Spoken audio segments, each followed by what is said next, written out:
ఇది కేవలం మేమేమీ చెప్పలేదు. గత ప్రభుత్వంలో జరిగినటువంటి విధి విధానాలను మీ ముందు ఉంచాము.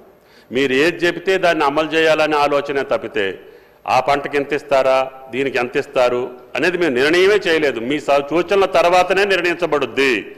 కాబట్టి మేము ఇంతవరకు ఈ ప్రభుత్వం రైతు భరోసా మీద నిర్ణయించలేదు. కాబట్టి మా నిర్ణయాలు అందులో ఏమీ లేవు. కాబట్టి మా మీద దేన్ని కూడా మీరు రుద్దొద్దు అని చెప్పి గౌరవ సభ్యులకి మనవి చేస్తాం. ఏం చేయాలో, ఎట్లా చేయాలో, పత్తికి ఏం చేయాలో, చెరుకు ఏం చేయాలో మీరు చెప్పండి. దాని ప్రకారంగా ప్రభుత్వం భవిష్యత్తులో నిర్ణయిస్తుందని చెప్తున్నాం. ఇది కేవలం మేమేమీ చెప్పలేదు.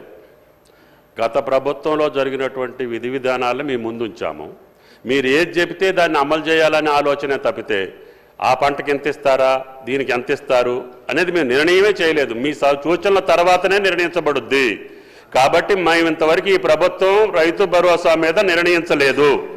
కాబట్టి మా నిర్ణయాలు అందులో ఏమీ లేవు. కాబట్టి మా మీద దేన్ని కూడా మీరు రుద్దొద్దు అని చెప్పి గౌరవ సభ్యులకి మనవి చేస్తాం.